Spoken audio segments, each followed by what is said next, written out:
Hi guys, welcome to the Craft Beer channel and welcome to another beer log. Most of our beer log videos are about what we're drinking today, but actually today it's what we're brewing. So you can see my beloved grandfather down there working overtime to cool down some wort.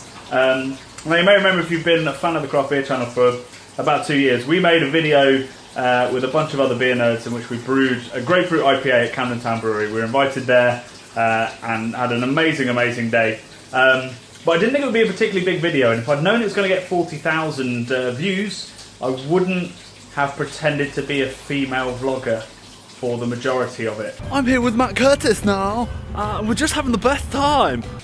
So there's lots of angry people going, "Where's the recipe, dude? Stop trying to be funny," which is fair. So that is what me and my friend Robin here have been working on today. We've taken what we learned from Camden Town and what went wrong with the Juicy Banger, as it was called. It was a little bit astringent, it wasn't quite hoppy enough, and I didn't think it was quite clean enough. So we've come up with our own recipe, an amazing grapefruit IPA, and that's going on to our website, thecraftbeerchannel.com.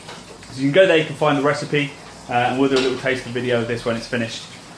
So what we're going to do now is very quickly talk through what a grapefruit IPA is. So our concept, all pale malt.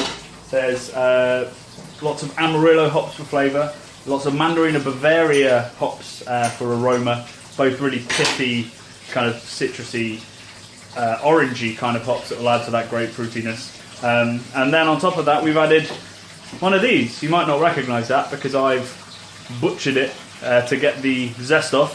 It's a grapefruit. So what I've done is I've peeled the grapefruit with a peeler, and what you can see there is essentially the peel with the white bits removed, which is really important. You do not want the white bits on the inside, or else you'll have a really bitter beer, which is a slight mistake we made with the Juicy Banger.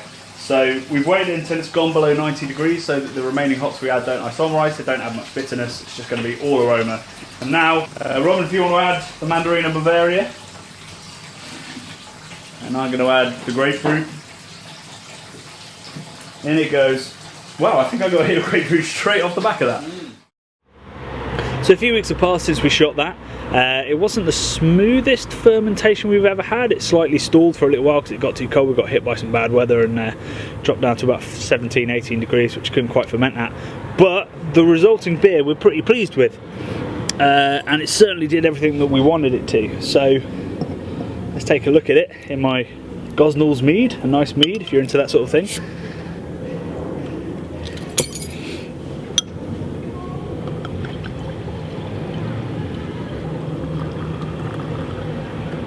Yeah, and you just get a huge grapefruit waft. It's quite a lot sweeter thanks to the Mandarina Bavaria, which has a sweet, almost kind of tart aroma as well, like a kind of gooseberry or a Hallertau Blanc white wine kind of edge to it. But there's loads and loads of tangerine there that really complements the grapefruit pith that we put in. We charged it twice, double dry hopped, once during active fermentation with another grapefruit peel and 50 grams of mandarina, and then did that again right at the very end of fermentation, just as it was coming to a close.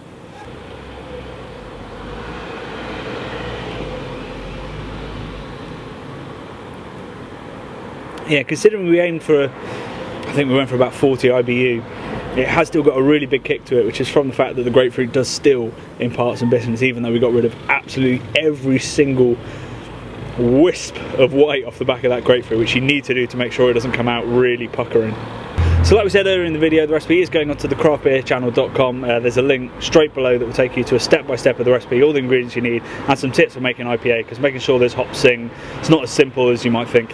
So make sure you get over there, give it a go. It's quite a simple recipe, so if you're not a confident home brewer, that's not a problem at all. And of course, if you do brew it, let us know how it goes. Hell, send us a bottle. Cheers. I'm here with Chris Hall. I barely know him, but we're just having the best time. Thea, why are we here? What are we doing? We are brewing my Eureka beer. So I'm here with Pete from Camden Town. He's a brewer, and I'm super excited to meet him. Yeah, this was a stupid idea. Let's just brew.